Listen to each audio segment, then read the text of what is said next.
Rex, I'm sure most of our audience know you pretty well, but for those who don't, can you just take a minute to tell us about you and your company and how you use research? Sure. Rex Briggs, CEO at Marketing Evolution. It's a firm I founded 12 years ago, really to deal with this idea that marketing decisions could be more data-driven, and that the evolution of the marketer and the industry was really dependent on us becoming better at getting to data, doing ROI analysis, and connecting it with technology that would help people apply the decisions. I mean, just really to build on it, I just would ask the audience to give Jeffrey Graham another hand, because that captures so much of the same kind of work that we've been trying to do. So good job, Jeffrey.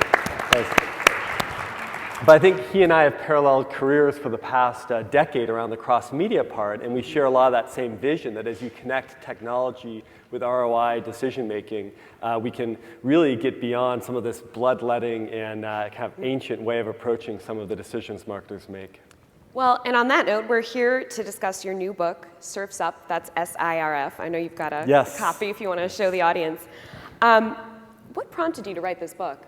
Well, really, some of the same observations that Jeffrey made, which is that there was a pretty deep misunderstanding of ROI. What we found was, as we worked with marketers, that ROI was certainly on their lips.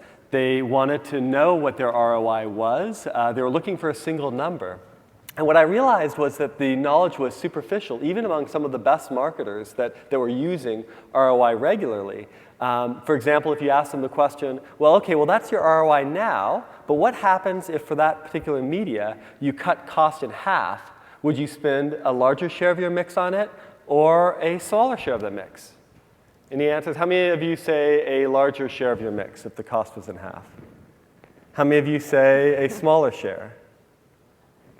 I see a couple hands. So it actually depends on where you're at in the point of diminishing returns. If you're already at the point of diminishing returns, then if you cut the cost in half, you actually end up spending less because you get more for less. And you hit that point of diminishing returns based upon that impression delivery to the individual. So the fact that that dynamic wasn't really well understood led me to say, let's take something that's pretty complicated, spend impact response functions, and let's tell the story behind it and make it much more accessible to marketers so that they can embrace it and use it, and that they're more facile with it, and they'll ask smarter questions to us researchers and be better users of that information. Well, so the theme of this morning is social media. How has social media changed the way brands need to think about ROI? You know, that's part of the area that I had a lot of fun writing. My favorite chart in the book is this one here, which is probably too small for anyone to see, but it's that point at when social media really began to come onto the scene and change the dynamics of content. We had stood up at this conference not quite 15 years ago, but just about, sharing the IBM web page that they developed for the Super Bowl and that content and how it was effective, but the ROI wasn't great. It was pretty expensive to do. And that was before social media came along. And we also shared at ARF conferences some of the work that we did with Philips on Shave Everywhere, which was really the first big content program that used social sharing to change the dynamic. Instead of having to use advertising, which is a pretty expensive way of driving traffic to content, you could use friends and networks and that social sharing to change the dynamic.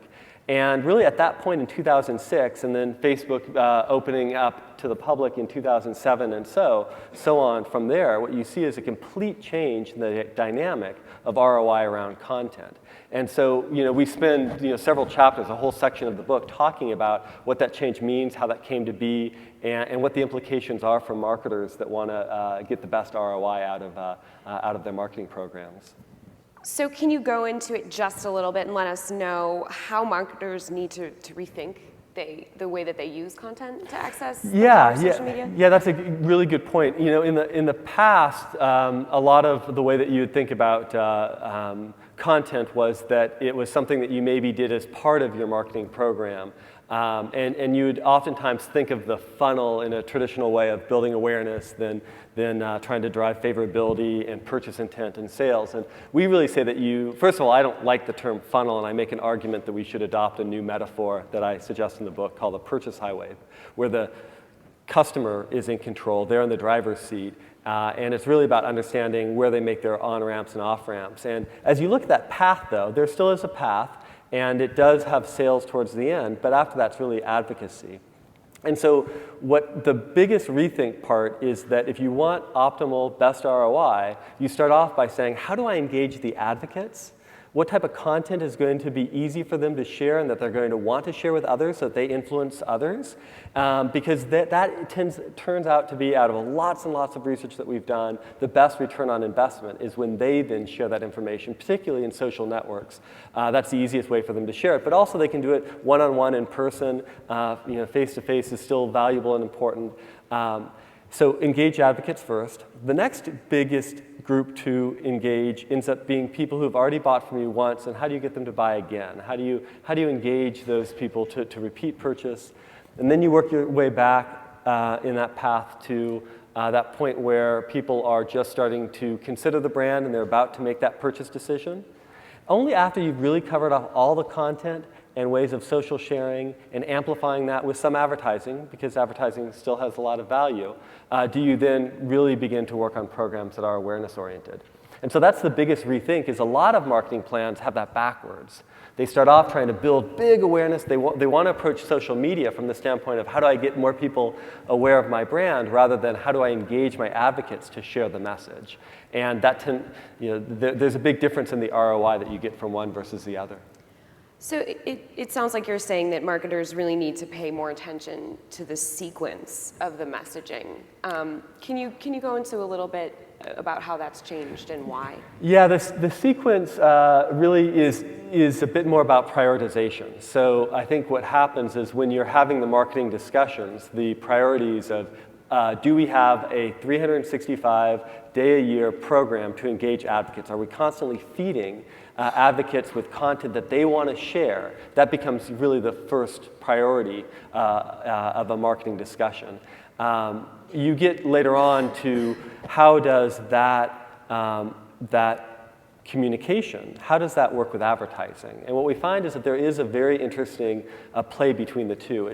It's not a message that advertising's dead, long live social media. Rather, it's a message that these coexist in a very important way. So what we found in the sequencing is we began to tear apart the message of, well, what happens if someone sees an ad, then sees social media? What happens when they see social media and then see an ad? How does that work together? And what we found was that in both cases, they reinforce one another.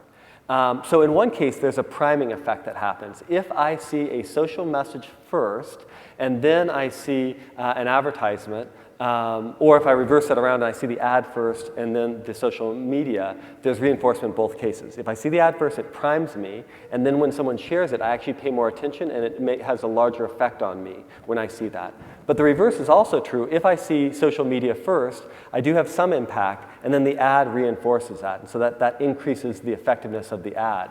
So there's this classic case of synergy in both directions with advertising and social media. And that's why we are really strong advocates of this idea that you do start with social media. You start with understanding customer insights. You then build in your content plan, and social media is a very important part of that. And then you amplify that with a combination of advertising and social sharing to make sure that you're reinforcing that message. Well, so since we're at an audience measurement conference, how can media buyers and planners integrate these social media strategies you're talking about and sequencing strategies into their workflows? Yeah, so one of the things that we've done with this data and this information is we've certainly written it up in the book to make it really accessible. We've also had a partnership with Talmar to bring that data and that model and that way in which the two reinforce and work together with one another and put it directly into media planning tools. So if you are using Talmar for planning your magazine and television and radio and so forth, you can also include in that the social media and digital aspects and search, because when you think about the sequence, and Google having just been up here, we do know that if I see a big TV campaign, that drives more search volume, and the more search volume may drive me to the content, and that content may bring me to share that information, which then is amplified and reinforced by my magazine ad or my digital display ad. And so that works as a whole system. So we've put that directly into the Telmar system to make that much more accessible to the industry. Well, that sounds like a very cool product. We're just about out of time, so we're going to close with that question we've been asking all of our thought leaders. If you had your magic research wand and could change one thing tomorrow, what would that be? Really, I think that if marketers understood how spend impact response work, I think that we would have more intelligent dialogue with them. So this isn't a marketing evolution pitch. It's really, and frankly, I don't care whether you buy the book. I'll give it to you for free if you want the content. But I think that if marketers understand the dynamics of how spend impact response functions work, the relationship of impact, reach frequency, and cost, and diminishing returns and so forth, we'll have a much better place and much better dialogue as an industry. All right, well, we are out of time. Thank you so much. Well, thank you. Appreciate it. Thank you.